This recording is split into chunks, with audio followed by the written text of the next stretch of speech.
I've started seeing a psychologist and we've worked out ways to, navigate it and be like more like in the moment, okay, this is a positive thing. That's going to happen in the future. Be present in the moment right now. Stop overthinking because I tend to overthink stuff. I'll think about scenarios. Oh my God, it's going to lead to this way. Then it's going to, it can either spiral really negative or really positive. And I think I have to just try and bring myself to a positive thing. And I got to think about, okay, like these are good. It means I'm ready to go. Like I have trained the hardest that I have ever, and I have the training behind me. This anxiety and whatever else emotions I'm feeling, it's just because I want it so much. I think a lot of us tend to think of the negative thing, but actually it's about us knowing that we're capable of doing it. It's just our body getting ready to go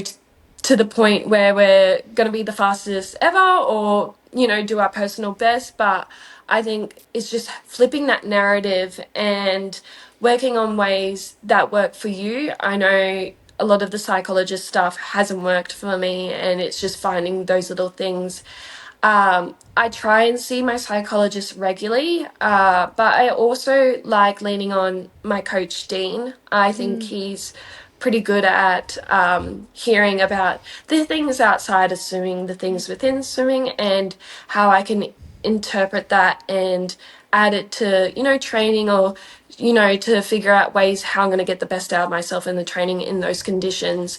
And other people like my family and friends, I think, being a very social person, I like leaning on those guys. And I think another person I've spoken to a lot who I think could relate with how I feel and the things I'm going through is probably Kaylee, just because she has experienced so much but also achieved so much in her career and has gone through everything and anything. And I think she's probably one of the most headstrong people I've ever known as an athlete. And I think I go to her as more as a mentor. So I think finding people within the community that you can trust, and building that connection and being quite vulnerable. And that's something I've learned is I've got to communicate a lot more but also be quite vulnerable, to get the best out of myself.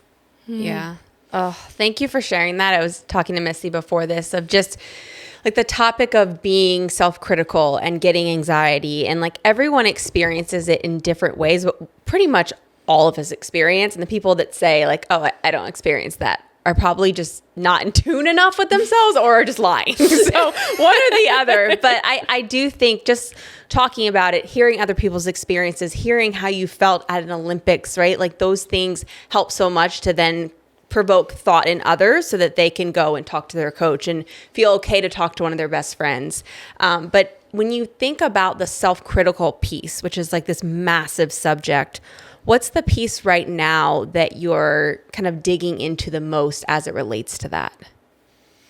I think like for the swimming aspect, I'm more about hitting the times and performing consistently. It's really hard when you're having those days where it's, you're not feeling the best, you're not hitting your times, Just you're really off days. exhausted. Yeah. Yeah, and just like trying to set myself outside of that and being like, okay, like if I'm able to perform this time when I'm really fatigued, what can I do when I'm fresh?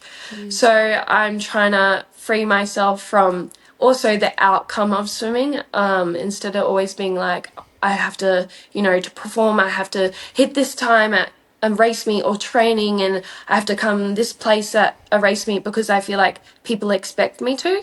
And I think that's something you build over the years. And I think for myself, having everything hit me so fast, over the 3 years from like making it, an Olympic team to becoming a world champion the year after, and then a world record the year after, and then Olympic champion, I didn't really have that time to process. And my whole chain of thought was just on placing and timing. And I think I want to be able to swim freely now and like be like, okay, I hit the wall. It might not be a great time, but what did I do wrong? How can I fix that? But also, if I've done that time and I did those things wrong, what am I capable of doing the next time around if I do a better time. And, I just got to think a little bit more outside of the box instead of being so enclosed with myself. But also, I like getting a bit of a reality check with my coach. He kind of pulls me back in and he's like, okay, Molly, you need to slow down in training. You got to pull yourself back. So it's really nice to